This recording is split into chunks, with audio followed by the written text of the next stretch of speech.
Welcome to session 4 of our how-to guides in how we can support you in implementing human rights education across your school setting.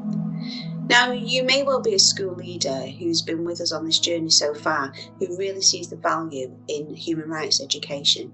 You may be a governor or a trustee of a multi-academy trust who's thinking about how you can support your young people and your school to be more community focused or to enable them to take part in their civic responsibilities. You may just really want to teach human rights, and you see that the Robert F. Kennedy Human Rights Programme is a way that you can support this.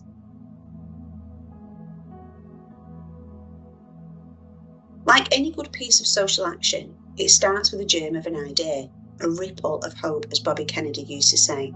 But without building a supportive network around you and without influencing the right people, it will remain just that, a good idea. Now, within a school context, as I know, there are so many interlocking and intertwined interactions that take place. There are so many time factors that you need to consider whenever you are developing a new initiative.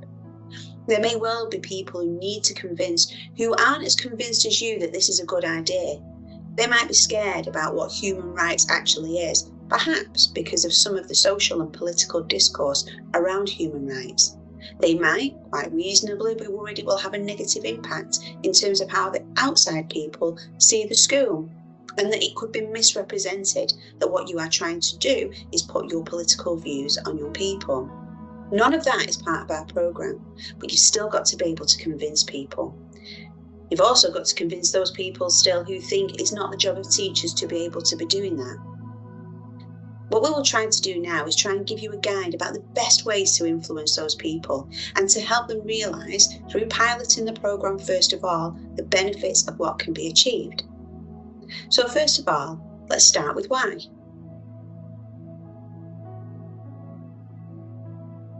In our first session, we talked about how many schools had seen the benefits of working with the Robert F. Kennedy Human Rights Education Programme. We also know the power of starting with why from the work of leaders such as Simon Sinek, and we know that community activists often become involved in telling us a story or a narrative that gets us hooked in. May I suggest, though, that when you are influenced in others, that what you do in this case is you actually start with what? What is it that you are wanting to achieve with this programme? And the reason for this is because I know that actually across busy schools and busy people, you need to be able to make sure they understand the risk of implementing a new initiative. That's the positive and the negative risks. It's the risk to the school, the impact on resources, the impact on people, or the risk of prioritising this over initiatives. I hope that what I'm going to be able to share with you might give you some guidance in how you can influence others either vertically, horizontally, or diagonally.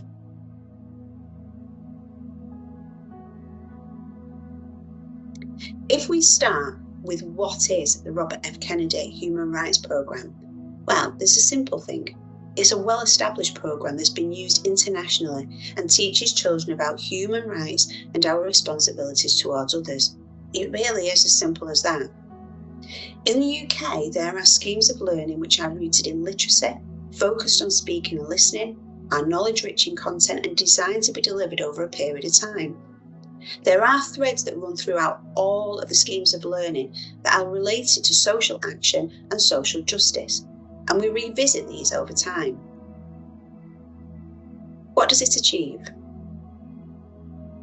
Alongside the learning that is gained in relation to human rights and key figures, the material is designed so that pupils practice their writing and speeches, refining where appropriate and revisiting those skills over the course of the schemes of learning. It's been designed and tested by practicing teachers, senior leaders and head teachers.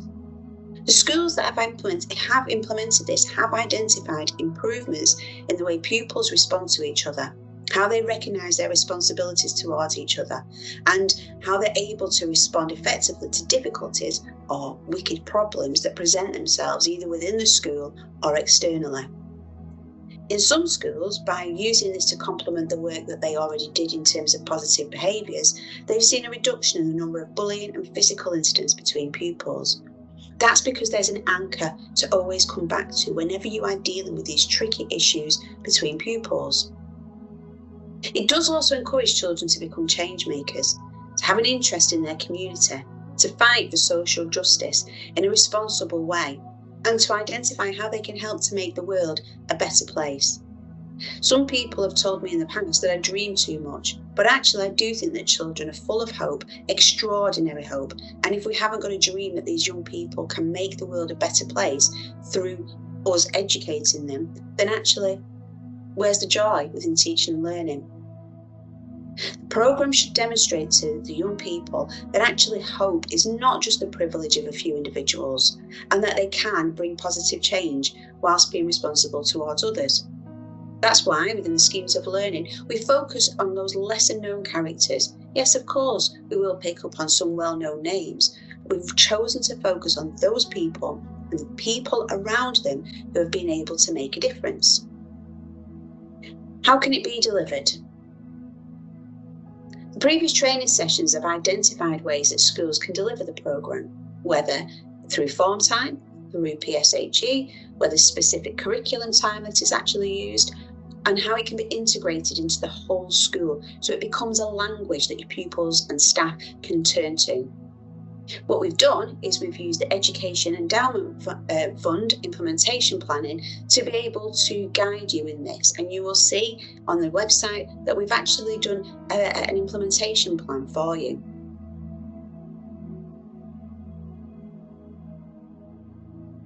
You may be asking, is it educationally sound?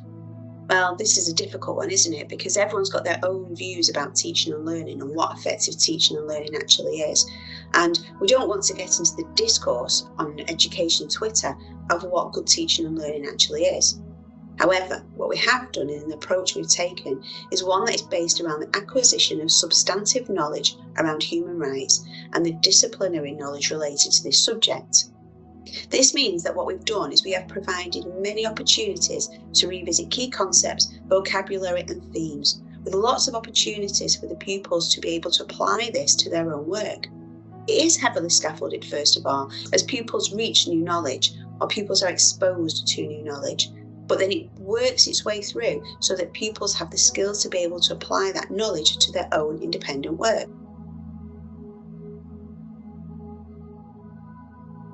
We've got a core focus on the development of literacy, and there is guidance in each of the schemes of learning about how to develop productive talk.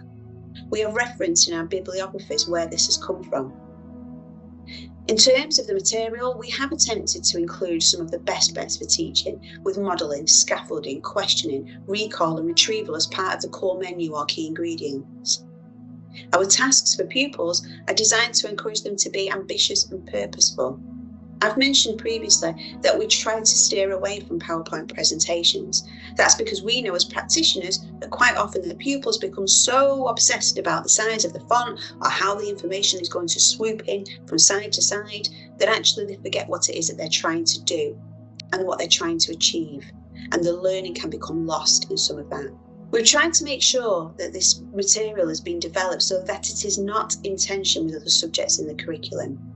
And as such, we've also as well shied away from quite open-ended tasks such as create a small film or produce a poster, because we know the amount of time this actually takes within the classroom and are conscious of the implications of this within our classrooms. We hope the material is presented in such a way that all teachers can access it and that resources we have chosen support the delivery, so that the teachers and the support staff are not spending time searching for resources. We hope to build on and improve our schemes of learning, and we hope if you join us in the Robert F. Kennedy Human Rights Education Programme that we'll be able to take some of your work as well and to be able to put that on the website. So there is a huge plethora of material that people can access. Finally, when you've had the opportunity to explain what the programme actually is, now is the time to go back to your why.